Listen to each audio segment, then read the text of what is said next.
Hello दोस्तों, welcome to my YouTube channel. Is myself Vaishnavi. So it's my first video. तो कई साल पहले इस धरती पे कुछ ऐसे लोगों ने कदम रखा था जो आज भी हमारे साथ हैं, हमारे बीच में हैं, पर कहाँ है ये आज तक एक मिस्ट्री है। सो आपको लगता होगा कि ये कौन है जो इतने सालों से हमारे साथ है और इन्होंने ऐसा क्या कर दिया जो आज तक ये यहाँ पे है। सो बेसिकली आज हम इस वीडियो में इसी बारे में बात करेंगे। तो चलिए शुरू करते हैं।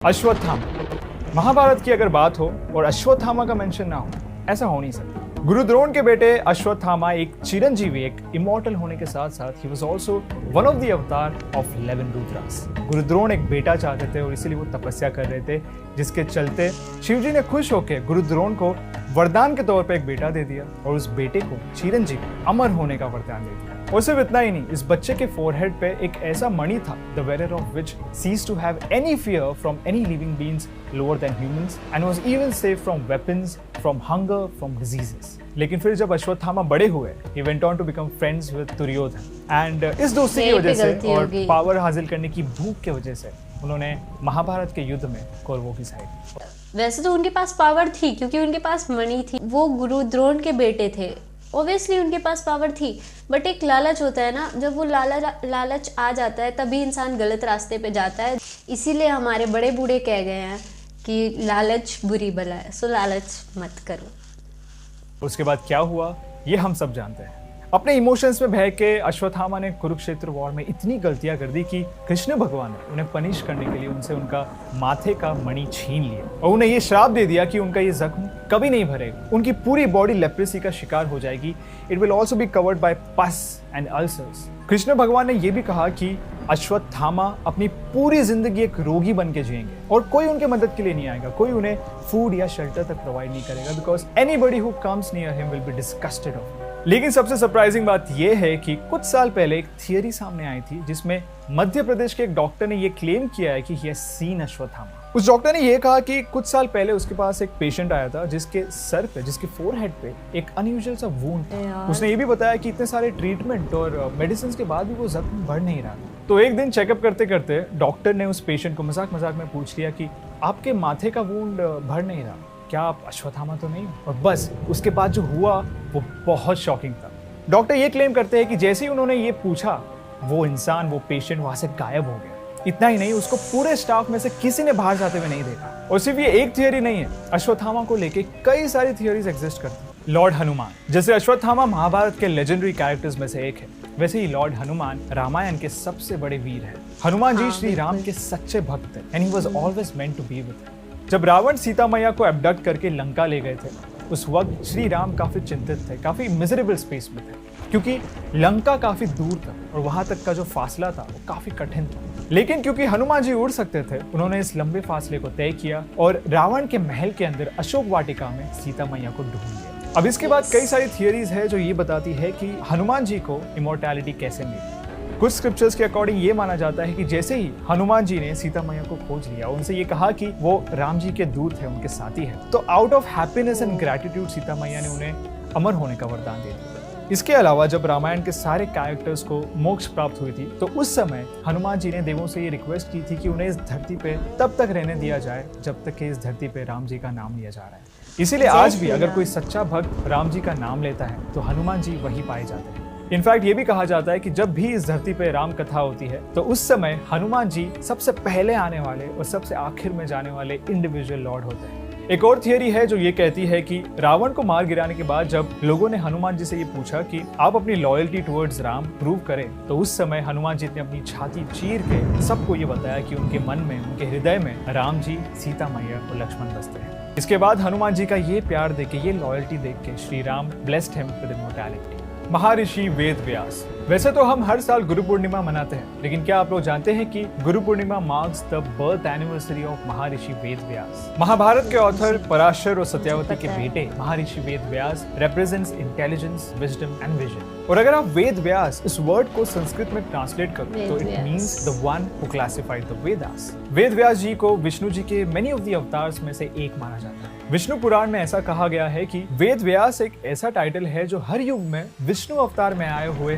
वेदा कंपाइलर को दिया जाता है। आज तक इस धरती पे 28 वेद व्यासास ने जन्म लिया है and Maharshi Ved Vyas is the 24th one. ऐसा माना जाता है कि वेद व्यास जी ने 3 युगास को एक्सपीरियंस किया है। त्रेता युग जब एंड हो रहा था तब उनका जन्म हुआ, उसके बाद पूरा द्वापर युग उन्होंने विटनेस किया और उसके बाद कलयुग के कुछ इनिशियल डेज भी विटनेस किए। इसके बाद वेद व्यास जी के साथ क्या हुआ ये किसी को नहीं पता। कई लोगों का ये मानना है कि he never died, he continue to be immortal. कई लोगों का ये भी कहना है कि जो दुनिया में बुरी चीजें हैं, जो वायलेंस है, इसे देख वेद व्यास ने नॉर्थन इंडिया के किसी छोटे से गाँव में जाके रहना शुरू कर दिया। वो आज भी वही है, विभीषण।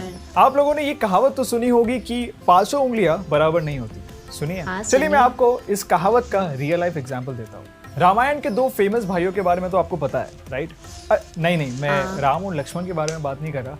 मैं बात कर रहा हूँ रावण और विभीषण। इन दोनों भाइयों पे जो कहावत मैंने आपको अभी बताई ना, वो एकदम जचती है। जहाँ पे एक भाई पावर, लालच, छल कपट की वजह से बर्बाद हो गया, वही दूसरा भाई अपनी अच्छाई और सच्चाई की वजह से अमर हो गया। विभीषण रावण का छोटा भाई था और जब रावण सीता मैया को अबडक्ट करके लंका ले आया था तो वो विभीषण थे जिन्होंने सबसे पहले आवाज उठाई थी, इस एक्ट को अनएथिकल बताया था। लेकिन रावण ने उनकी एक बात नहीं सुनी। इवेंचुअली जब विभीषण को ये समझ आया कि एंड में सच्चाई की जीत होने वाली है तो उन्होंने राम जी की मदद की। उन्होंने राम जी और वानर सेना के साथ मिलकर सीता मैया को रावण के चुंगल से बचाया and he proved that you always have a choice to make the right decision. ऐसा कहा जाता है कि जब ये सब खत्म हुआ तब विभीषण को लंका का राजा घोषित किया गया and he was blessed with immortality, ताकि वो लंका के लोगों को हमेशा गाइड कर सके on loyalty, right conduct and dharma. Next is Parashuram. तो चलिए अब उनके बारे में देखते हैं। परशुराम विष्णु जी के छठे अवतार है and he is also considered as one of the most destructive अवतार। परशुराम एक एक्सट्रीमली स्किल्ड वॉरियर माने जाते हैं। उसके साथ साथ सारे अस्त्रास, शास्त्रस और डिवाइन वेपन के मास्टर भी। यही नहीं, वो वन मैन आर्मी के नाम से भी जाने जाते हैं। ही वॉज बोर्न इन अ ब्राह्मण फैमिली एंड ऐसा माना जाता है कि उनका जन्म दुनिया से सारी बुराई मिटाने के लिए हुआ था। लेकिन ऐसा माना जाता है कि परशुराम इमॉर्टल है और आज भी हमारे धरती पे मौजूद है। लेकिन क्यों? क्योंकि कल्कि पुराण के अकॉर्डिंग जब कलयुग का अंत होने वाला होगा तब विष्णु जी अपने आखिरी अवतार में, कल्कि अवतार में प्रकट होंगे एंड तब Parashuram will re-emerge as a martial guru and as a martial guru he will guide the कल्कि avatar on how to use astras, shastras and divine weapon, जिसके चलते दुनिया की सारी बुराई खत्म हो जाए। So next is Mahabali. तो चलिए अब महाबली के बारे में देखते हैं। महाबली, जो बलि के नाम से जाने जाते हैं, एक असुरा किंग है और हिंदुइज्म में पाए जाने वाले 3 वर्ल्ड्स दैट इज त्रिलोका, उसके राजा भी हैं। बलि को देखने के बाद Indradev, who is considered as the king of devas, उनके मन में बलि को लेके एक अनहेल्दी सा एरोगेंस डेवलप हुआ, जिसके चलते वो विष्णु जी के पास गए और विष्णु जी से ये रिक्वेस्ट की कि वो बलि को सबड्यू करें। With no other choice Vishnu ji ने वामन अवतार लिया और वो बलि के पास गए और बलि के पास जाके विष्णु जी ने कहा कि उनके फीट के 4 स्टेप से कवर होने वाले लैंड वो उन्हें देते हैं। अब वामन अवतार का साइज देख के बलि ने तुरंत हाँ बोल दिया, लेकिन वो कहता है ना that you should not judge the book by its cover। यहाँ पे वही हुआ। Within the 3 steps Vishnu ji के वामन अवतार ने तीनों वर्ल्ड को कैप्चर कर लिया और उसके बाद Bali had no option but to surrender. लेकिन बलि के दिए हुए वर्ड के मुताबिक अभी एक स्टेप बाकी था, राइट? तो विष्णु जी ने बलि से पूछा कि इस लास्ट स्टेप का क्या किया जाए। इस पर विदाउट इवन थिंकिंग ट्वाइस बलि नील डाउन होकर उन्होंने अपना सर पेश कर दिया। इसे देख विष्णु जी इतने खुश हुए कि उन्होंने बलि को अंडरवर्ल्ड में तो बैनिश कर दिया, लेकिन उसे एक वरदान भी दे दिया इमॉर्टैलिटी का, making him a chiranjeevi. By the way, हर साल एक दिन वो धरती पर आते हैं अपने सब्जेक्ट से मिलने और उस दिन को एज ओनम सेलिब्रेट किया जाता है। कृपाचार्य महाभारत के सबसे इंपॉर्टेंट कैरेक्टर्स में से एक है और क्यों ना हो, उन्होंने महाभारत के यंग प्रिंस को वॉरफेयर और उससे रिलेटेड टेक्निक सिखाई थी। अगर मैं आपको कृपाचार्य के बारे में कुछ बैकग्राउंड दूं तो आप लोग ये जान के शॉक हो जाओगे that he was not born from a human womb. Yes, you heard me right.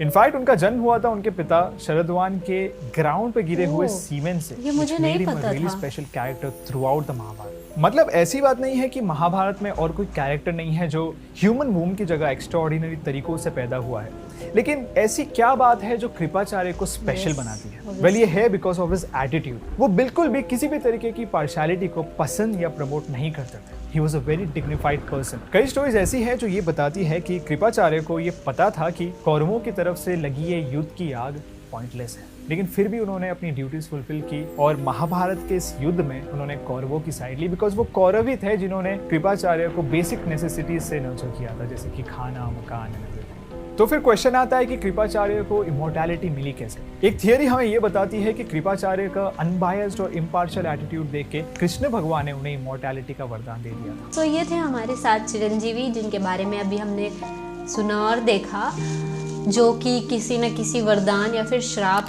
Means अपने अच्छाई या फिर अपनी बुराई की वजह से इस धरती पे आज भी हैं। सो मेरी first video with all the positivity. अगर ये आपको वीडियो अच्छी लगी हो तो लाइक कर देना और कमेंट पे बताना कि नेक्स्ट वीडियो किस चीज़ पे बना।